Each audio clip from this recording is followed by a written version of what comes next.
Well, guys, things have taken a turn. I will say that. Good morning, y'all. Welcome back to my channel. Technically, it's not morning anymore. It's very much afternoon, so you already know this video is a little different than the other ones. It has been an eventful week, to say the least.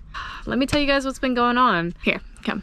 Why don't you have a little seat here so we can discuss what's going on. So a couple days ago, I tried to start up the van. I was about to head down the coast. I was so excited, you know, to get some ocean breeze, to be outside again. I tried to turn over the engine and it did not turn over. That's the worst sound I've ever heard in my life. Here's a little video of what it sounded like.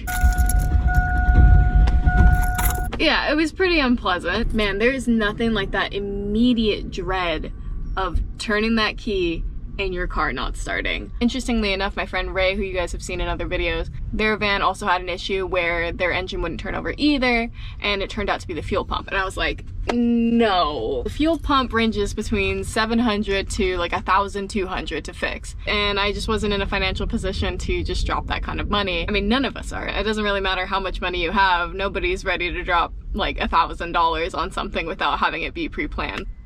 Be nice. Be nice. Oh, Teddy. Excuse me, Mr. Pom-Pom Tail.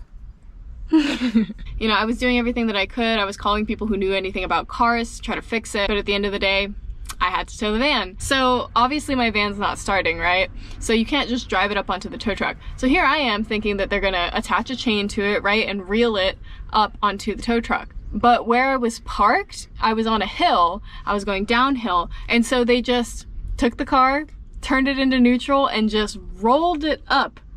I wish I got a video. They rolled it up the tow truck.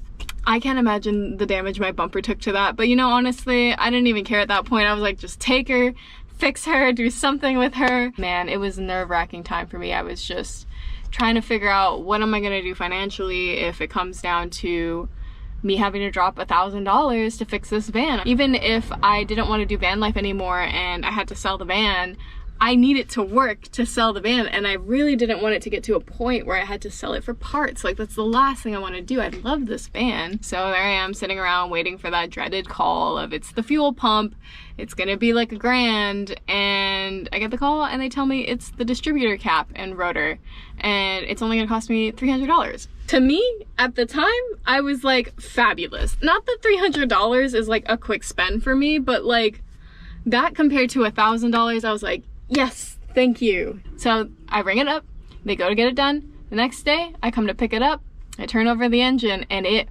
roars. And I don't mean roaring to life in a positive way, it just roars when you hit the accelerator. So I took it back to the mechanic because I was like, hey, it's making the sound it didn't make before. You know, I don't know what's going on there. And they look into it. Next day, get the call, it's the alternator, and it's gonna cost me another $400. And I said exactly this, what does this mean for the functionality of the vehicle? Do I have to get it done right now? And he said, you know, you have a good few months left with it. He was like, you can wait to get it fixed and then come and bring it to me later and we'll get it done. Fingers crossed that she doesn't break down on the side of the road, because they did tell me that that was something that could happen. But I wasn't ready to just drop another $400 after paying all of that. So of course, the big question is, what does this mean for me in terms of van life?